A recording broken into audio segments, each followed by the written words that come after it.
Boa tarde a todos, ou a todas, neste caso.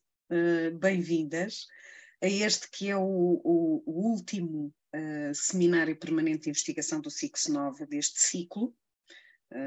No próximo, penso que a partir de setembro haverá um novo ciclo de seminários permanentes, mas neste momento, neste ciclo, este é o último seminário permanente, que conta com a participação do professor Dr. Fernando Gonçalves Marques, que é doutor e mestre em Ciência Política, ambos pela Universidade de São Paulo. Atualmente é investigador visitante no SICS-9. Está a realizar um estudo comparado entre Portugal e Brasil sobre estratégias para a redução das taxas de abandono e retenção escolares em Portugal.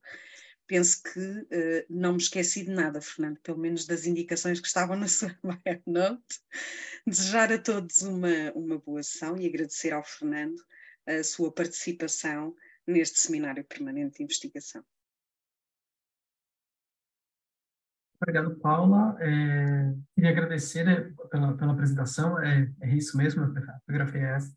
Queria agradecer também a todos os presentes, aproveitar para agradecer também a direção do SICS-9, em especial a professora doutora Liliana Pascoeiro, que me recebeu tão bem, né, que abriu as portas e que me recebeu aqui em Portugal, na Universidade Nova de Lisboa, e que para mim tem sido uma experiência muito, muito importante, né, do desenvolvimento profissional e acadêmico. Então, a primeira coisa, e também um espaço para mostrar um pouco do meu trabalho, né? O que eu vou apresentar para vocês aqui ainda é uma pesquisa work in progress, né? Ela está no começo, e tem a ideia que o artigo fique pronto só no final do ano, ainda estou na fase de coleta de dados, especificamente coleta de dados aqui relativos aos dados de Portugal, da rede das escolas Excel, mas já tem alguns achados, sobretudo com relação ao que eu já coletei dados no Brasil. Então, acho que esse momento pode ser muito bom, não só para discutir um pouco a ideia, o formato da pesquisa, o desenho, né, da pesquisa, e aí, ao final, estou muito aberto a sugestões, críticas, enfim, comentários que possam me ajudar a aprimorar o trabalho que está sendo feito. Tá bem? Bom, se ninguém mais quiser fazer algum comentário, eu posso compartilhar minha tela e dar início à apresentação. Eu penso que sim, Fernando. Eu só me esqueci de dizer o nome da sua apresentação, que é uma falha grave, mas eu vou já retratar-me e, portanto, este seminário é intitulado Contextos Locais e Soluções Aplicadas para a Redução das Taxas de Retenção e Desistência, um estudo comparado entre os projetos Excel, do qual eu faço parte juntamente com a Liliana Pascoeiro, e o Jovem de Futuro, que é o projeto equiparado, digamos assim, no Brasil e em que o Fernando Marques está envolvido. Falha colmatada, passo a palavra ao Fernando. Imagina, não há problema algum. Eu que agradeço pelo cuidado, professora. Bom, então, como a professora disse, né, a gente ia primeiro falar um pouco sobre o que eu pretendo abordar, como eu pretendo abordar essa pesquisa. Né, a minha ideia aqui é falar um pouco no contexto de Portugal e Brasil, no que diz respeito à taxa de retenção e abandono, falar também um pouco das semelhanças dos projetos que saem já de futuro, né? E aí citar um pouco do referencial teórico que eu tenho usado nessa pesquisa. Óbvio que aqui, pela apresentação, até pela questão de parcimônia e pelo tempo de apresentação, não vou aprofundar tanto na parte de referencial teórico, nem citou todos os autores que eu trabalho, mas é mais para ter uma ideia do arcabouço teórico que eu estou mobilizando nessa pesquisa. E aí apresento para vocês as perguntas de pesquisa, minhas hipóteses, a metodologia que eu estou trabalhando e os resultados parciais, e, por fim, os próximos passos, né, do que vai ser desenvolvido, que, como eu disse, é uma pesquisa que ainda está em andamento, ainda numa fase ainda inicial. Então, a primeira questão que eu gostaria de chamar a atenção é do contexto de taxa de retenção e desistência no ensino secundário em Portugal e no Brasil. Se a gente olhar esses dois gráficos, né, são os dados aqui de Portugal, do Pordata, e do Brasil, do INEP, que é uma instituição semelhante ao Pordata aqui em Portugal. A gente vê que em 2007 e 2008, o nível, né, de reprovação e abandono no Brasil era muito parecido com o que se tinha aqui retenção de existência no ensino secundário em Portugal, né? Então, no Brasil, o ensino médio é equivalente ao secundário em Portugal. E o Brasil um pouco acima, né, quase nos 30%, e Portugal um pouco abaixo de 25%, né?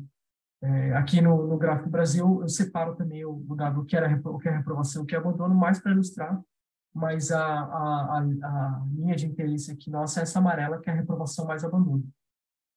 E aí vocês podem notar que a tendência, não só a magnitude, a redução, né, foi da casa de entre 25 e 30, em alguns países desceu para muito próximo de 10% nesse período, até 2021. Eu não sei se já saíram dados de Portugal sobre 2022, mas no Brasil saiu na semana passada, cresceu um pouquinho, mas é isso, tá ali na base de próximo de 10%, né? A gente teve uma queda em 2020, essa queda que aparece no gráfico no Brasil, ela é por conta da pandemia, como, de fato, as aulas, a conta de frequência, mesmo avaliações não estavam sendo realizadas. Então, houve quase que uma aprovação automática de alunos, né? Então, a gente teve muito mais... vocês podem ver que a aprovação ficou muito próxima do abandono em 2020. E aí cai muito. Mas agora já as aulas voltaram ao curso normal e a gente vê que cresceu, voltou um pouquinho naquela trajetória de queda, mas ainda num patamar acima do que a gente gostaria de ter.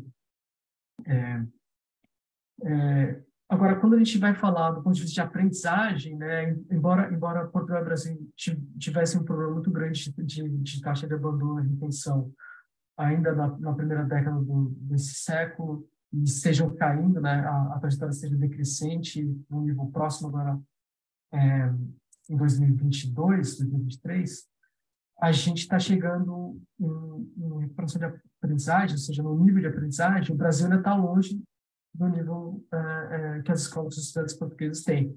Então, aqui eu trago alguns dados do PISA, né, só para ilustrar também, esses dados não estão totalmente atualizados, mas só para dar uma dimensão da magnitude da diferença, né? Então, Portugal, ele está bem acima do que diz respeito à proficiência em leitura, né, matemática e também em ciências. O que mostra que o desafio no Brasil é, então, um tanto maior, porque ali não é só manter as crianças na escola, mas elas na escola não estão aprendendo tanto quanto deveriam, né? Ou pelo menos em comparação ao que acontece nas escolas portuguesas. E aí, dado isso, então, nessa comparação de dois contextos de educação, a gente encontra dois programas que nasceram, né, foram criados basicamente muito próximos, né, as escolas Excel, se não me engano, foi em 2008, 2007, 2008, o Jovem Futuro foi em 2007, né, que é quando começa aquele gráfico que eu mostrei de taxa de retenção, aquela série histórica ali. Então, quando eles foram criados, esses dois programas, eles tinham, dentro do contexto educacional em outros países, eles tinham esse desafio muito grande, né, que era ajudar as escolas a reter os alunos e fazer com que eles tivessem um aprendizado melhor. E é interessante que, sem isso falar, elas têm também muitas semelhanças, né? Então, a escola do Excel, eu vou apresentar aqui muito rapidamente, mas obviamente vocês conhecem muito melhor que eu o projeto, né? Mas o objetivo é uma melhor constante dos resultados educacionais, ela propõe que sejam feitas práticas de gestão que indiquem, né, o uso de dados e evidências sobre desempenho escolar para tomar decisão, para gestão, e também compartilhamento de boas práticas, né? E o Jovem de Futuro, ele não é diferente, né? Ele também tem como objetivo a permanência, a garantia da aprendizagem, redução de desigualdades educacionais.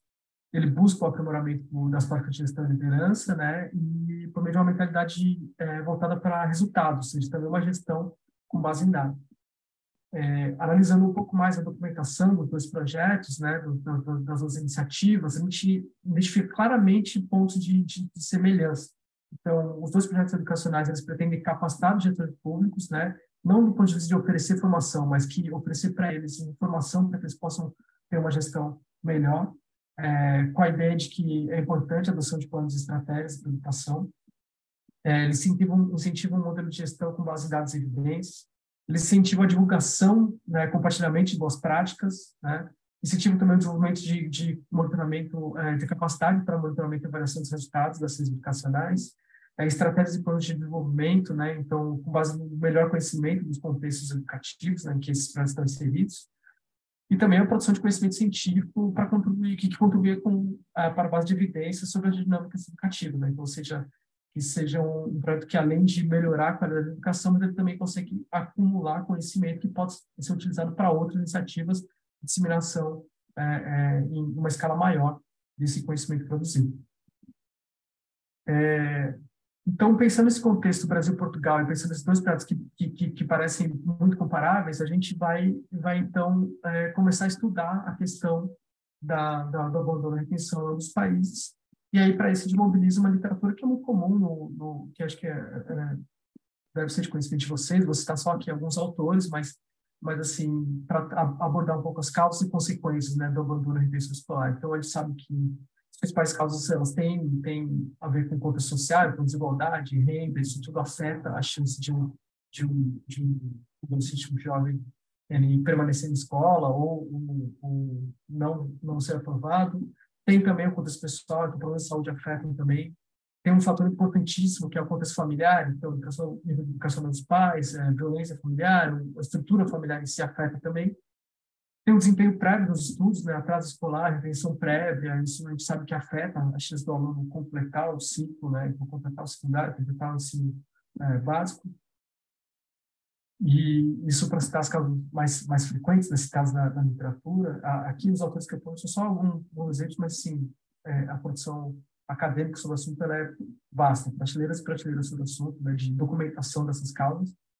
E como consequências, a gente nota, né, também uma sobreposição muito frequente citar que as consequências não só para o indivíduo, mas também para a sociedade. Ou seja, não é só uma questão de redução de chance de obtenção de renda e de superação da pobreza ao longo da vida adulta, né, desse indivíduo que abandonou os estudos, que não conseguiu completar o ensino básico, né?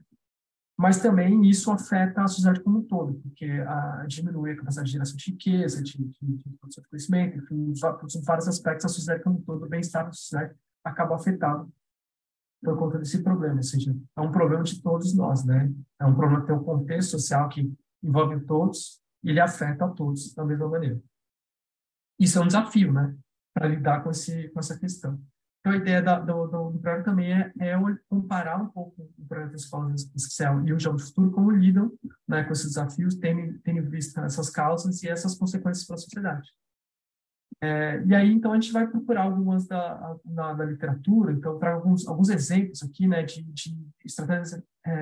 estratégias exitosas de combate ao abandono escolar, né? Então, primeiro, chamar a atenção aqui, um estudo bem interessante, né, que mostra que o histórico de reprovação, a dificuldade de aprendizado e baixo desempenho, eles são fatores que influenciam a chance do estudante abandonar os estudos. Então, para além de todos os contextos locais, sociais, ali tem uma questão do próprio desempenho do aluno, né, da trajetória dele na escola. Isso afeta a chance dele próprio permanecer ou ter êxito, né, ter sucesso na escola.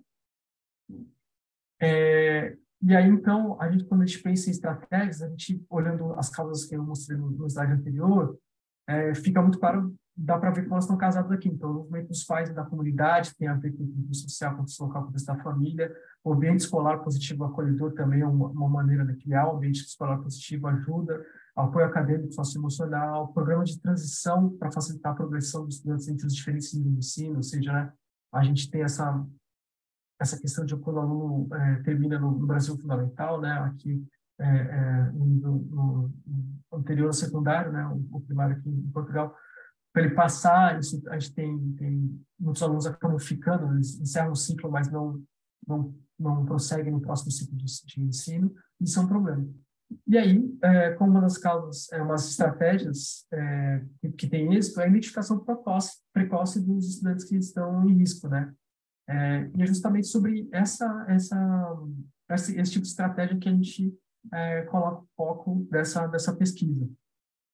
Porque quando a gente pensa em governança, em capacidade de incidir dos projetos, ainda que programas de transição sejam mais fáceis de fazer, os outros não são tão fáceis. Apoio acadêmico socioemocional, ambiente escolar, envolvimento dos pais e comunidade, eles possam ser abordados projetos, ele é de mais difícil incidência e, sobretudo, necessitam um prazo maior para gerar resultados. Mas a identificação precoce dos estudantes em risco ela pode ser feita de uma maneira mais séria. Isso ajuda. Então, isso também é uma das justificativas para o recorte do estudo, né? Nessa parte de identificação precoce. E aí, então, a partir dessa ideia de os programas eles têm essa dinâmica, né? Essa teoria de usar os dados, usar evidências para a gestão escolar. Essa gestão escolar vai melhorar a capacidade de aprendizagem, vai diminuir a taxa de retenção e abandono. A gente foi buscar, então, na literatura o que tinha, né, já estruturado com relação à teoria sobre tomar decisão com base em dados na educação, especificamente. E aí eu trago aqui esse trabalho que é muito interessante, que eles montam uma estrutura de como trabalhar, ou seja, que vai desde a organização dos dados, condição de análise, uso desses dados para tomar decisão, enfim, fazer um bom diagnóstico e tomar decisão, e como isso pode melhorar o desempenho dos estudantes. Então, nessa lógica do uso dos dados, então, a adoção de uma cultura data-driven nas escolas, em que o processo decisório nas escolas, as ações sejam planejadas com base em dados de evidência, ela gera resultado no aprendizado dos alunos, né, e na retenção também. E esses autores que criaram essa teoria sobre tomada de decisão com base em dados na educação, eles separam um pouco por nível, né, ou seja, por cargo e papel de atuação na rede escolar, um tipo de dado que seria utilizado. Então, para os professores na sala de aula, alguns tipos de dados são mais úteis. Para a equipe de administração da escola, diretor, gestores da escola, você tem um outro olhar para os mesmos dados ou uma complementação de dados. E assim por diante. Então, para superintendentes, então aqui no caso de Portugal, né, os agrupamentos escolares, é um outro olhar, porque é um olhar que pode olhar para o micro, mas ele também quer uma visão mais global sobre as escolas todas que pertencem ao agrupamento, por exemplo. E isso chega até o nível central aqui em Portugal. Seria o Ministério da Educação. No Brasil, a gente tem a Secretaria Estadual de Ensino, antes do Ministério da Educação, porque no Brasil, por ser uma federação, né, as sedes estaduais elas têm uma autonomia com relação ao governo federal, tem que sair uma lógica de base nacional curricular comum, mas do ponto de vista de administração, de gestão ali, tem muita independência. Então, a ideia dessa pesquisa, então, leva em consideração ali toda aquela referência teórica que fala das causas, das consequências, né, do abandono escolar, e também mobiliza essa literatura que trata do uso de dados na escola, porque, como mostrei anteriormente, ali a identificação de alunos em risco de forma precoce permite agir preventivamente e isso dá bons resultados, né? Então, essa é a ideia do foco da comparação dos projetos.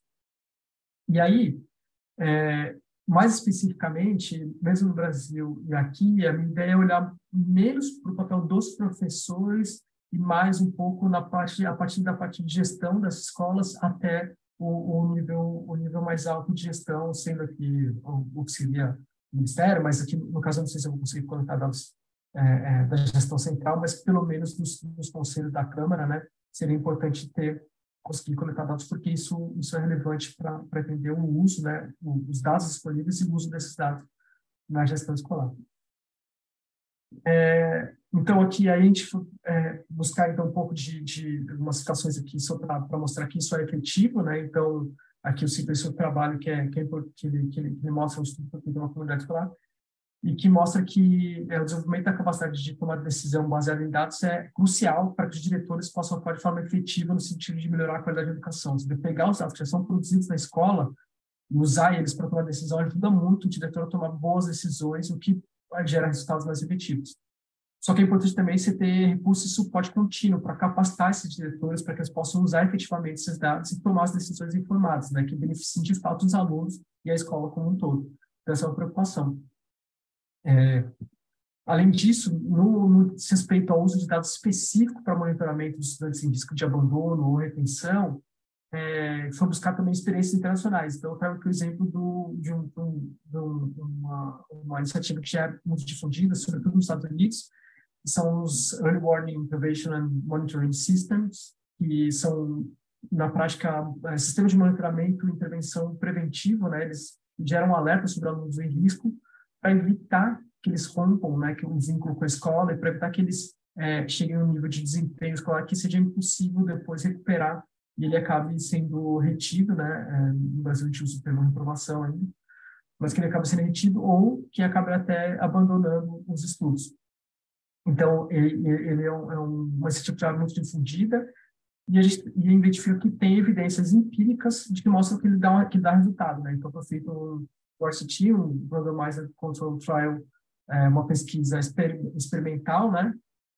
Em 73 escolas, e que mostrou que ele produz impacto positivo na redução da frequência de reprovação, né? Então, você utilizar um sistema de monitoramento preventivo, ele gera resultado. Só que isso não é tão simples, né? A gente sabe que quando você tem uma escola estruturada, uma instituição estruturada para coletar os dados é uma coisa, mas nas escolas isso não é tão simples.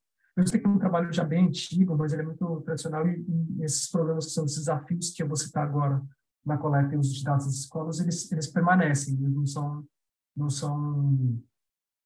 infelizmente não foram deixados para trás. Então, é muito comum ver, e eu vou depois falar um pouco sobre isso, quando eu vou falar um pouco sobre os resultados parciais do que os dados que eu já coletei no Brasil, mas é muito comum ver a falta de infraestrutura adequada, com sistemas de informação eficientes para coletar e armazenar os dados de maneira organizada, né? E quando você não tem isso, você pode gerar erro de inconsistência nos dados, aí você perde um pouco de confiança naquela ferramenta dos dados. Também tem falta de padronização de procedimento de coleta de dados, né? Então, a forma de registro de frequência, ela pode variar de escola a escola, às vezes varia dentro da própria escola, professores fazem de forma diferente. E quando você tem a falta de padronização e você compila os dados, isso pode gerar alguma inconsistência e dificultar a identificação de uma tendência e padrões naqueles dados. E também um ponto de resistência. Então, muitas pessoas são muito resistentes com a questão de registrar os dados porque acham que pode estar sendo vigiados, né? Que esse dado pode ser usado para vigiar o desempenho do professor ou seus alunos estão sendo vigiados, mas não, na verdade, seria uma ferramenta de gestão para tomar decisão, mas tem um pouco dessa resistência, né? Questão de privacidade, confidencialidade, então falta uma cooperação. E, por fim, também é muito comum ver que falta capacitação dos profissionais para coletar de maneira precisa e consistente. Então, assim, não é tão comum você ter uma capacitação, uma preparação dos gestores da escola específica para registro, gestão de dados e uso dos dados, né? Então, eles têm uma preparação para gestão escolar que é mais generalista, mas não específica nessa área. E isso também, quando você tenta introduzir uma cultura data-driven nas escolas, então isso também é um ponto, acaba sendo um desafio.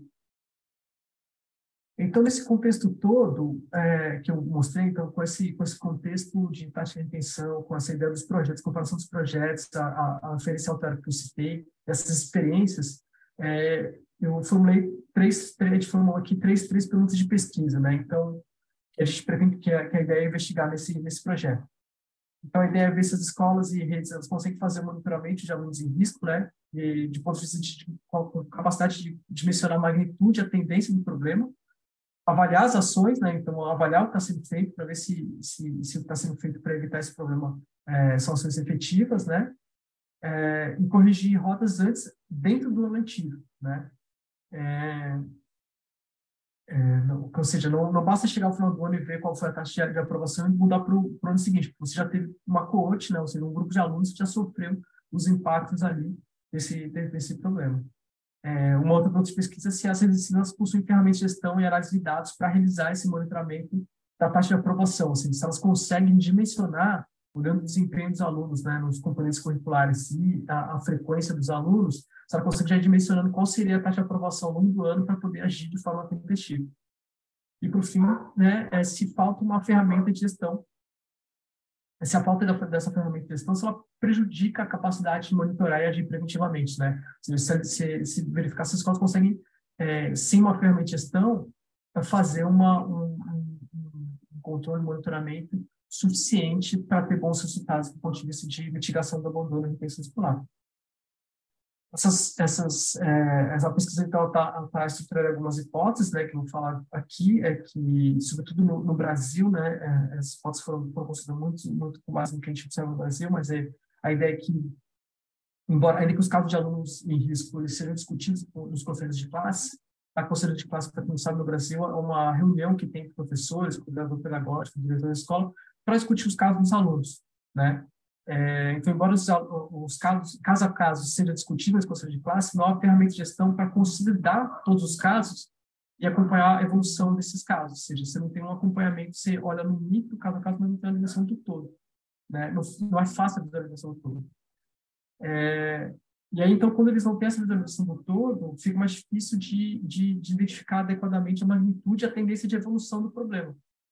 E isso também dificulta o planejamento e a avaliação da eficácia do que está sendo feito ao longo do ano para evitar o abandono da retenção.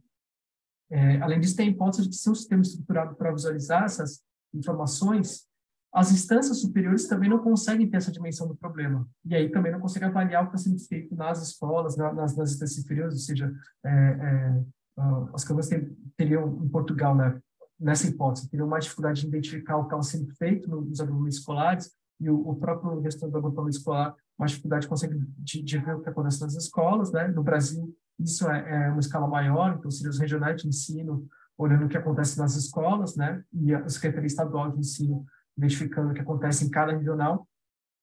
Então, ao longo do ano, ou seja, que permitisse agir de forma tempestiva para corrigir rota e melhorar a expectativa de taxa de aprovação ao longo do ano, né? A ideia é que a hipótese é que isso só é observado adequadamente ao final do ano, ou seja, quando você só tem um resultado, você não consegue ver como está caminhando, mas você enxerga só o resultado final. E aí essa correção de rota, esse planejamento acaba sendo só para o ano seguinte, o que faz com que os alunos que estavam em risco ao longo do ano, eles acabam sendo prejudicados porque você não conseguiu priorizá-los ou ajudá-los a não sofrer com o problema da retenção e do abandono. E, por fim, há uma falta de consolidação da ideia da necessidade do uso de dados em relatórios estruturados e para indicadores para uso como ferramenta de gestão, e sem essa identificação dessa necessidade do uso de dados, você não tem a consciência dos problemas nos registros das informações. Então, o registro de informações de frequência, de nota, acaba sendo só uma obrigação do professor, mas ele não olha esse registro, esse é um exemplo, uma hipótese, tá? De que ele não olharia esse registro como uma coisa útil para ele depois tomar decisão futuramente. Então, isso dificultaria um pouco a entrada dessa cultura data-driven nas escolas, né? E na rede de ensino como um todo. Qual a metodologia que eu estou trabalhando aqui na pesquisa? Né? Então, é um estudo comparado com a metodologia qualitativa, então ela parte de uma análise documental sobre os projetos, sobre o contexto. Eu realizo entrevistas em grupos focais, dinâmicas em grupo, né? Então, aqui em Portugal, ainda não consegui realizar as entrevistas, estou em processo de agendamento, mas com a professora, a doutora Liliana, já identificamos perfis e pessoas que podem ser informantes-chave para a coletividade que eu estou fazendo. Mas no Brasil já consegui fazer entrevistas 11 entrevistas com gestores de regionais, que seriam, de alguma maneira comparáveis, mas numa escala um pouco maior, que seria o gestor de agrupamento escolar, né? O gestor regional, ele também cuida, teoricamente, de um grupo de escolas, embora o grupo seja muito maior, até pela proporção, tamanho da população dos dois países. E também com professores, coordenadores pedagógicos e diretores de escola, né? Então, a gente, no âmbito do programa de Aula de Futuro, né, consegui fazer essas entrevistas e essas dinâmicas de grupo ali no Brasil para coletar um pouco das informações. E aí vou falar um pouco para vocês agora de alguns dos achados, resultados parciais, né, do que eu já fiz de escola de dados no Brasil.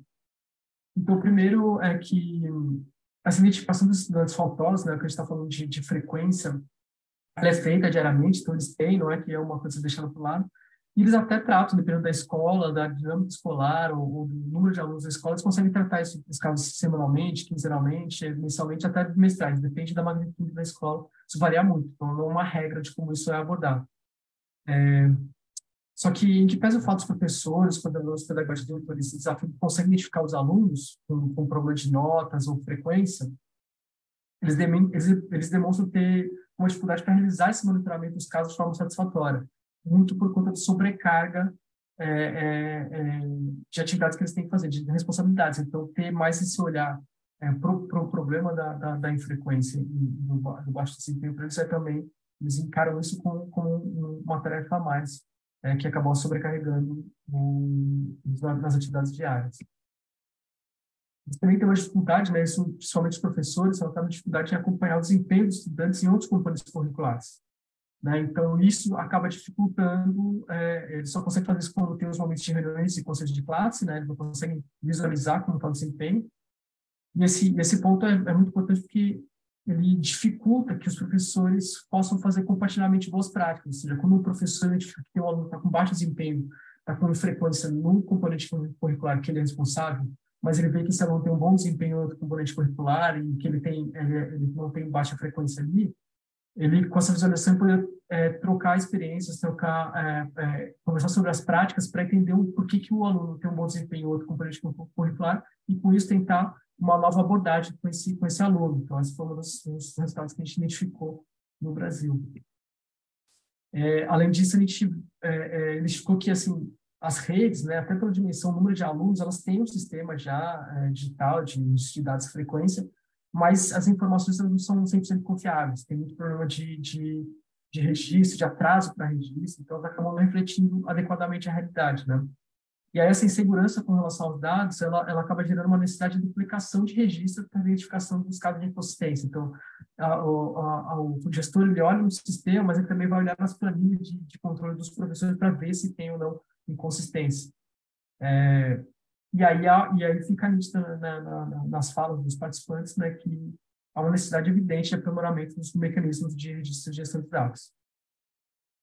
Enfim, queria falar que, na visão deles próprios, tem um problema que o sistema de registro de dados, da gestão de dados, ele não é integrado, então não permite uma visualização dos dados de forma tempestiva, então você precisa baixar os dados e trabalhar os dados para poder fazer uma análise deles. Quando consultados sobre maneiras, né, de superar os desafios, né, no monitoramento, identificação e monitoramento dos alunos em risco de abandono ou retenção, eles próprios, né, então, os gestores das escolas regionais, eles próprios indicam que ter um sistema único integrado com todas as informações necessárias para lidar com os casos de estudantes em situação de risco seria desejável, né?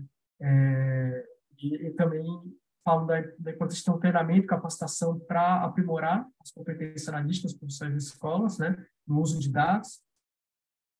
E quando a gente pergunta um pouco, olha, então, mas assim, se tivesse uma ferramenta, como ela deveria ser, né? Como vocês gostariam, que tipo de informação vocês gostariam que tivesse nessa ferramenta?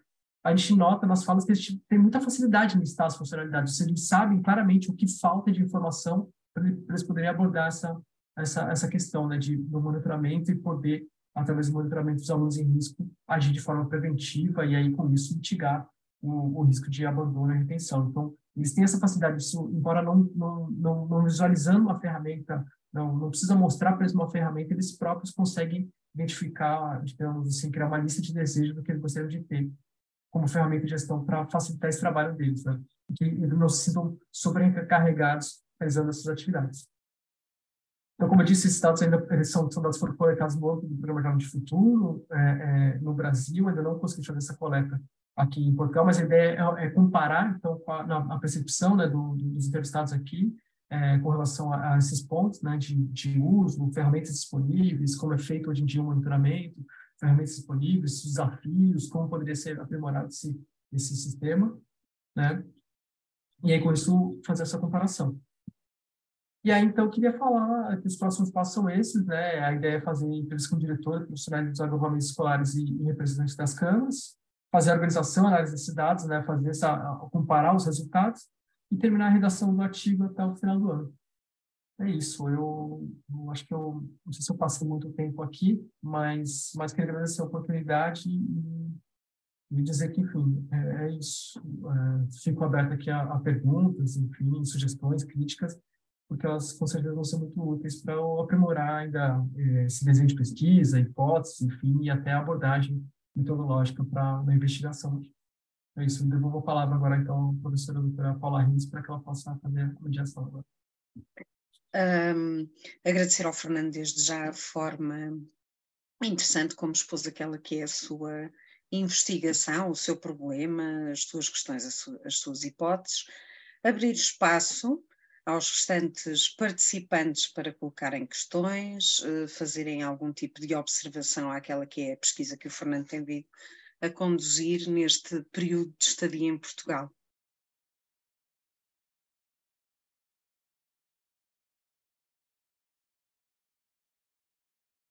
Posso começar, Paula? Sou um bocadinho suspeita. Sim. para estar a falar, mas não queria deixar de dar os parabéns ao Fernando e agradecer-lhe o trabalho que está a fazer cá connosco, para além da simpatia de termos longas conversas sobre o projeto, sobre educação. Tem sido muito, muito interessante acompanhar o trabalho do Fernando, com quem tenho aprendido muito, não só sobre o Brasil, mas também sobre a nossa área que partilhamos.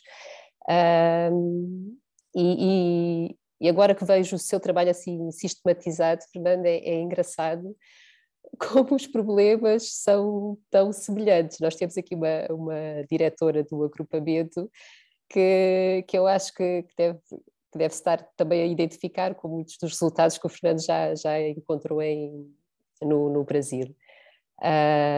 Mas agora estamos muito curiosos, não é? Também para as entrevistas que o Fernando vai fazer e perceber como é que esta diferença que nós temos entre Portugal e Brasil ao nível de quantificação, não é? Destes resultados, de dados, mas que se calhar não estamos assim tão afastados em termos de problemas de partida e destas questões da utilidade de dados, como é que estes dados podem ser rentabilizados, no fundo. Há muita coisa recolhida e as pessoas que estão, os diretores e os professores que estão nas escolas queixam-se muito disso, só que depois acaba por ficar um bocadinho em saco roto, como se costuma dizer. Obrigada, Fernando, e vamos continuar, não é? Mas essa era de facto uma observação que eu queria fazer, um comentário, porque de facto os dados existem, eles são recolhidos a diferentes níveis de intervenção, mas os dados disponíveis existem. Às vezes o que me parece a mim é que não se sabe muito bem o que fazer com a quantidade de informação que está disponível. O Fernando referiu bem a questão da incongruência ou da ausência de informação. Em Portugal isso é particularmente evidente porque nem todas as escolas utilizam a mesma plataforma para registro da informação dos seus alunos, portanto existem diferenças a esse nível.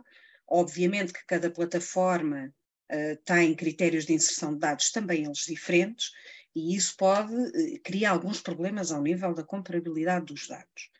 Depois, há de facto muita informação, recolhida, por exemplo, a nível central, e aqui estou a referir-me claramente à Direção-Geral de Estatísticas da Educação, disponibiliza dados anualmente, ou seja, no final de cada ano letivo, e aquilo que seria importante era que existissem mecanismos que permitissem atempadamente, e não apenas no final do ano, que se pudesse fazer uma análise retrospectiva, mas uma análise mais atempada que permitisse uma atuação mais precoce para evitar um determinado resultado final, ou seja, ajusante.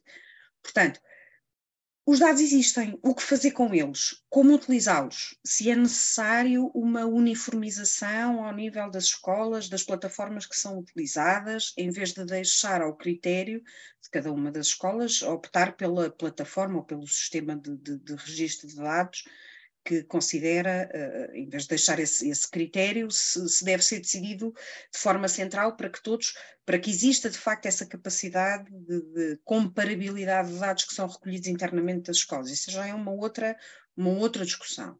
Depois, importante também referir que esta questão e a importância dos dados, em Portugal assume maior relevância a partir do momento em que há um processo de descentralização de competências.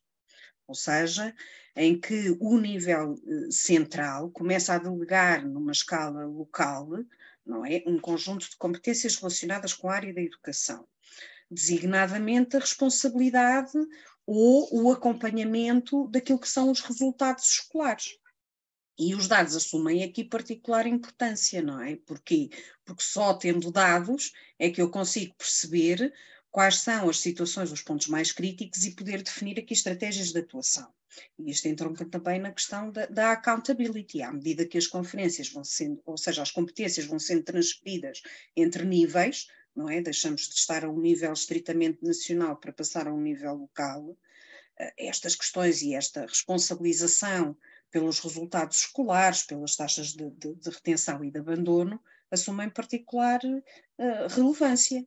não é? E a partir do momento em que as câmaras se sentem responsáveis pela educação ou começam a assumir estas responsabilidades, a possibilidade de serem responsabilizadas diretamente pelos resultados escolares dos alunos do seu concelho é maior, não é?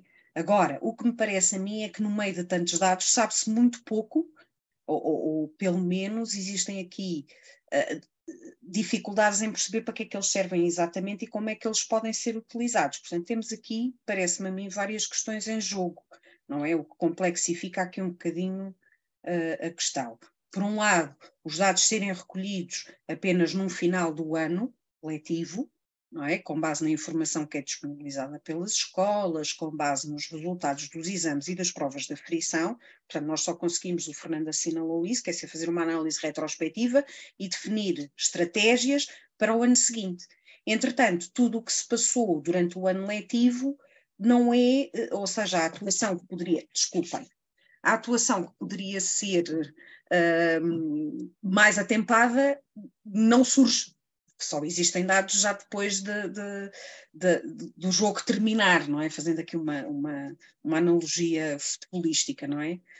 Prognósticos só depois do jogo, quer dizer, o que interessava era que efetivamente as escolas pudessem atuar. Não quer dizer com isto que as próprias escolas, com base na informação que recolhem, não possam criar elas próprias internamente estes mecanismos. Depois é preciso também perceber se existe uma plataforma de coleta de dados nas escolas, em que as notas são lançadas por período ou por semestre, dependendo da lógica da organização do ano letivo.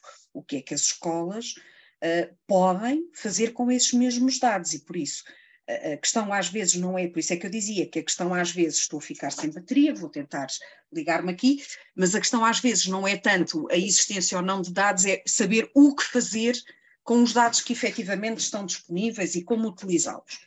Depois, e esse eu penso que é uma das questões que o Fernando também refere, que é, ok, esses dados existem, essas plataformas coletam esses dados, mas e tempo?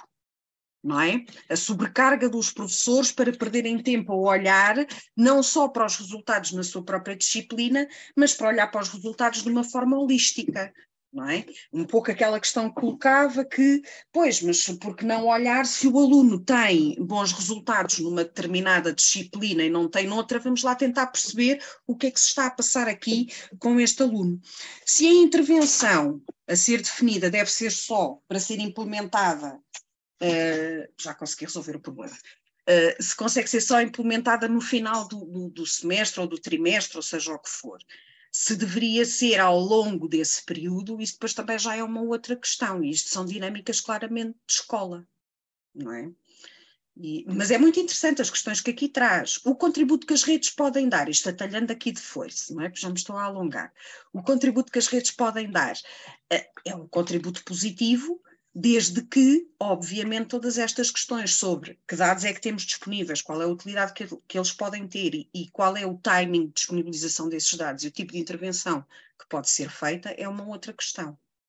Só dar nota que já há municípios portugueses que estão a criar, eles próprios, justamente nesta sequência de transferência de competências para as câmaras, o processo de accountability e responsabilização não só do próprio município, mas também das próprias escolas, relativamente aos resultados que os alunos alcançam, observatórios, não é? Que permitem uma sinalização precoce destes casos e uma intervenção mais atempada, não é? Porque é aquilo que se pretende. Se calhar não é estar à espera de recuperar um aluno só no final do período ou no final do semestre, mas começar muito rapidamente, até com base no histórico anterior, daquele que é o seu desempenho escolar, conseguir intervir. Mas vamos ver qual é o resultado, porque isto ainda são projetos muito embrionários, qual é que será o resultado na prática destes observatórios. Porque depois temos a tal dimensão, é até que ponto é que os professores estão sensibilizados para a utilização, porque isso também era outra das questões que levantava, para a utilização destes dados, sabem o que fazer com eles e têm tempo, não é? Porque pelos vistos há aqui uma dimensão de tempo que também é relevante e que os professores se queixam de que, pois, mas podem-me dar estes dados todos, eu até os tenho, mas eu não tenho tempo para analisar estes dados. Não é?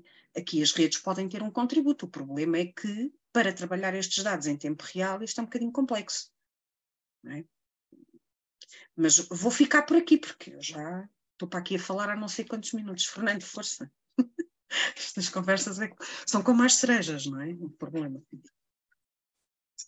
Não, acho que eu queria agradecer primeiro as palavras da professora doutora Liliana e também da professora doutora Paula Reis, acho que podem trazer novamente o espaço para falar, e que eu concordo assim, com a visão, concordo muito com a visão que foi colocada pela professora Paula.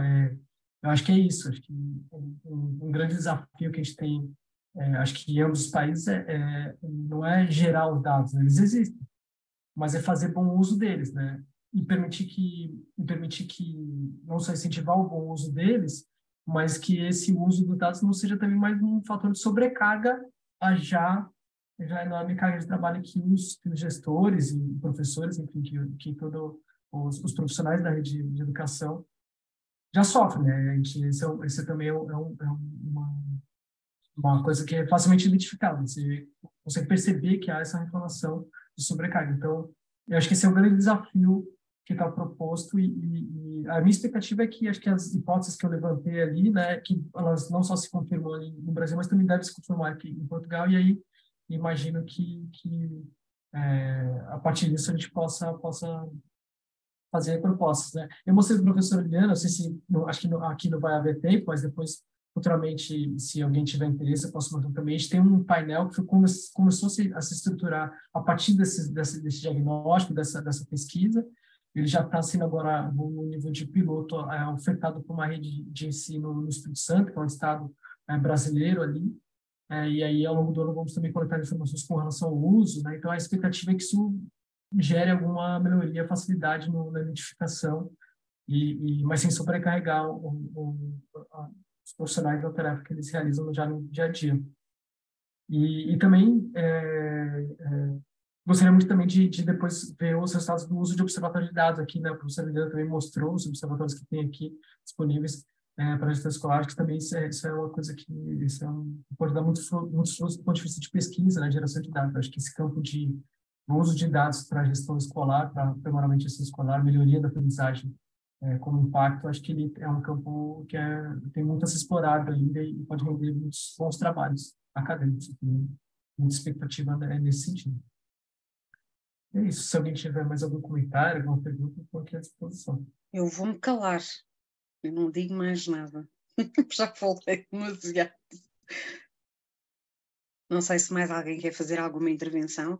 Temos aqui a senhora diretora, presumo eu, professora Maria Margarida Guimarães, do agrupamento de escolas de Vila de Rei. Não sei se quer fazer alguma observação ou se revê em algumas das conclusões preliminares ou resultados preliminares aqui do nosso investigador. É assim, agradecer em primeiro lugar esta formação e este workshop e a vossa disponibilidade. É assim, eu tenho dificuldades em algumas coisas, porque nós somos pequeninos, como já nos conhecem, e é-nos fácil entrar e intervir logo quase automaticamente quando começamos a ver que algum destes comportamentos está a ocorrer. Porque o facto de eu ter 300 alunos, não posso comparar a outros agrupamentos, porque eu sei quase o nome pessoal de todos os meninos que aqui passam. E conseguimos, nos intervalos, conversar e verificar coisas. Agora, foi referido a parte dos trabalhos e a parte da burocracia, e isso também é verdade. Nós temos tantas plataformas que eu muitas vezes, como diretora, não só com este projeto e com estes temas, mas eu vejo-me quase impedida de refletir e de repensar estratégias de atuação, porque as solicitações são tantas que aquele espaço de reflexão perante os números e perante os dados não nos permite efetuar um projeto. E depois, se eu quiser alguém docente que fica à frente e que trabalhe e que, por exemplo, uma sala de acompanhamento ao aluno, eu não tenho recursos humanos para isso. Portanto, a parte da logística, digamos assim, dos recursos humanos, no meu caso, como sou pequenina, tenho essa dificuldade. Por outro lado, tem a vantagem de ser pequenina, conhecer a realidade e tentar atalhar a tempo.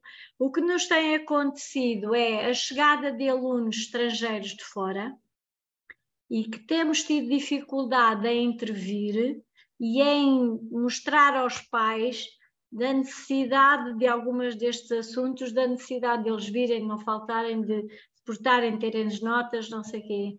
No último conselho pedagógico estivemos a conversar sobre isso, porque Vila de Rei não estava disponível, eu acho que é a palavra correta, para estes temas, porque não tínhamos pessoas estrangeiras suficientes, e neste momento do meu grupo de alunos já são 20%.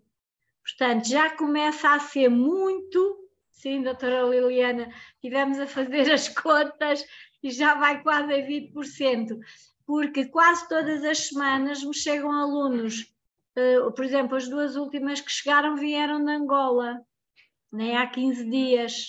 Portanto, eu estou no fim do 3º período, as meninas, que são 2 meninas, acabaram o 9º ano, deveriam ir para o 10º, e eu optei por os colocar na turma do 9º, que vai ser o meu 10º do próximo ano, exatamente para já haver uma socialização. Ou seja, nós não temos tempo para parar e pensar, deveríamos ter uma turma de acolhimento, deveríamos ter, ou seja, estão a ver a envolvência também, porque o tempo e os recursos humanos, no meu caso particular, falham-me um bocadinho, portanto.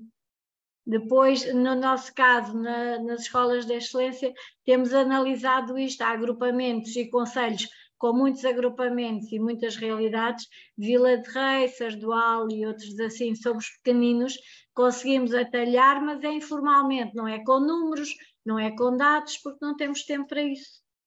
Pronto, olha, vamos trabalhando um dia de cada vez. Desculpem lá, também tomei muito tempo, mas pronto, partilhar isso.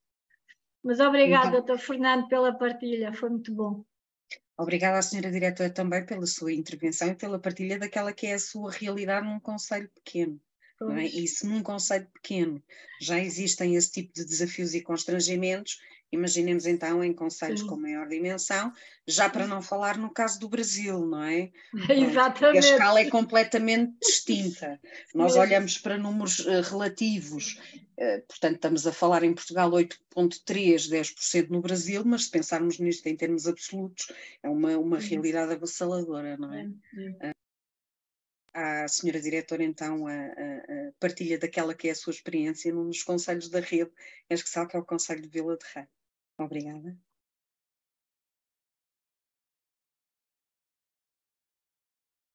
Não sei se mais alguma intervenção, mais alguma observação.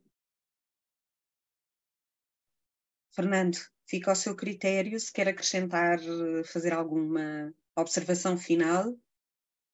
Não, eu queria agradecer também a professora diretora Maria Margarida Guimarães, porque sim, acho que os comentários dela são muito pertinentes e nos ajudam muito. Inclusive, se possível, eu gostaria de conversar, agendar uma conversa para aprofundar um pouco essas questões, porque essas informações são muito úteis para sustentar essa ideia, né, das hipóteses que estão sendo colocadas e que a gente aqui, como grupo de discussão, parece caminhar para um consenso, né, de que é um desafio, né, a ideia é boa do uso de dados, mas é realmente um desafio para colocar isso em prática. E não sei se não houver mais questões, eu agradeço demais a participação aqui e deixo eu falar.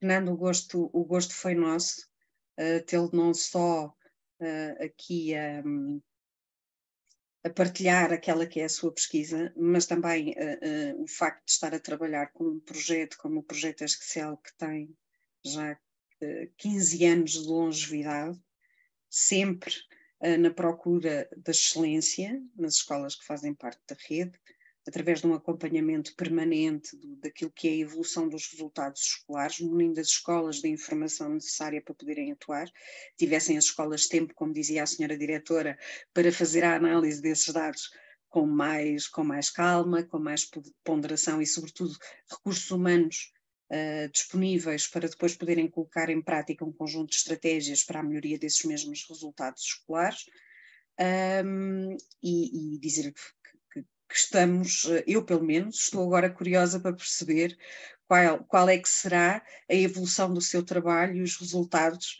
Espero que depois, de concluído, possamos tê-lo novamente aqui num novo seminário, ou workshop, ou noutro formato. Isto agora também depende aqui da nossa equipa, do SICS Nova, tê-lo novamente para apresentar os resultados finais, porque os resultados que partilhou connosco são resultados, portanto, preliminares, não é?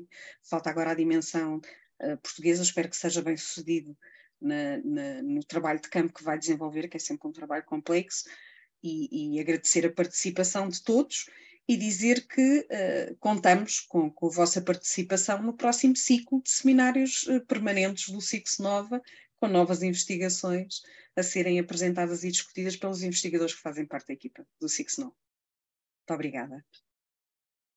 Obrigado. Obrigada.